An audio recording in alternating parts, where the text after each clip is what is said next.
Next short intense spells ఎక్కువ అవుతాయి, అంటే ఎక్కువ వర్షపాతం ఉధృతంగా పడుతుంది. దీనికి మాన్సూన్ దీంతో అంటే మాయిశ్చర్ తోటి మాన్సూన్ మాయిశ్చర్ ఉన్నా కానీ లోకల్ ఫ్యాక్టర్స్ తోటి అక్కడ లోకల్ క్లైమాటిక్ దీంతో కూడా మనకు అవుతుంది. అంటే మనం ఈ పరిగణలోకి తీసుకోవాలనేది చెప్తుంది అనమాట.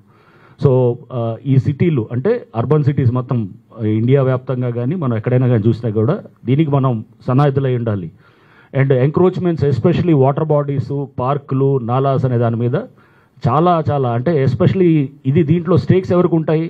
ఇప్పుడు మనం చూస్తే కనుక యంగర్ జనరేషన్కి, సో మనం ఇప్పుడు జెన్ జెడ్ మనం చూసాం, ఏది వాళ్ళు నేపాల్లో చాలా ప్రధాన భూమిక పోషించారు. ఈ ఎంక్రోచ్మెంట్స్ దాంట్లో కూడా ఇట్లాంటి వాళ్ళకి చాలా ప్రధానమైన పాత్ర ఉంటుంది అనమాట. ఎందుకంటే రేపు ఫ్యూచర్ వాళ్ళదే కదా, వాళ్ళ ఫ్యూచర్ వాళ్ళే రేపు వాళ్ళు రాసుకోవాలి. వాళ్ళ ఫ్యూచర్లో ఇప్పుడు రేపు చెరువులు ఎవరిని ఆక్రమించినా, పార్కులు ఆక్రమించినా, లేకపోతే నాలాలు ఆక్రమించినా ఎక్కువ నష్టపోయేది ఈ ఉండేటువంటి యంగర్ జనరేషన్ అనమాట. సో అందుకోసం younger generation has a bigger role in వాళ్ళ స్టేక్ హోల్డర్స్ కూడా ఉంటారు. అఫ్ కోర్స్ అందరితో ఉంటుంది, వీళ్ళకి ఇంకా they have a bigger role. So ఈ అన్నిటి నేపథ్యంలో మనము ఈ డిజాస్టర్ మేనేజ్మెంట్ కూడా చూడాలి. అండ్ మనం డేటా కూడా మేము ఇచ్చాము, మీ అందరు కూడా ఈ కాపీస్ కూడా ఇచ్చుంటారు బహుశా. సో మనకి ఈ దీంట్లో ఈ డిజాస్టర్ మేనేజ్మెంట్లో కూడా మనం చూస్తే కనుక మన దగ్గర ప్రస్తుతానికి 51 డిఆర్ఎఫ్ టీమ్స్ ఉన్నాయి. సో దీన్ని త్వరలో అంటే దాన్ని యాక్చువల్గా 72 టీమ్స్కి త్వరలో పెంచడానికి గవర్నమెంట్కి ప్రతిపాదనలు కూడా పంపిస్తాము. ఎందుకంటే యాక్చువల్ ఒరిజినల్గా మన క్యాబినెట్ అప్రూవల్ ఇచ్చింది 72కి, బట్ అప్పుడు ఇనీషియల్గా మనం 51 దానికి చేసాము. సో దాన్ని 72కి చేయడానికి కూడా గవర్నమెంట్ ప్రతిపాదనలు పంపుతాం.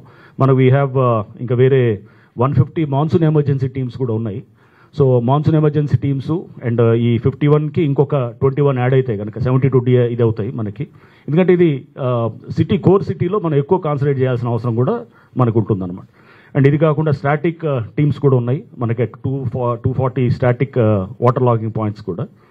అండ్ ఇదే కాకుండా మనం ఈ కోఆర్డినేట్ విత్ ఇతర ఏజెన్సీస్, మీ అందరికీ తెలుసు మనకి ఇది రకరకాల ఏజెన్సీస్ లైక్ ఐఎండి, ఎన్ఆర్ఎస్సి, అట్లనే టీజీ, డిపిఎస్, ఇట్లా అందరితోటి కూడా మనం కోఆర్డినేట్ చేస్తున్నాం.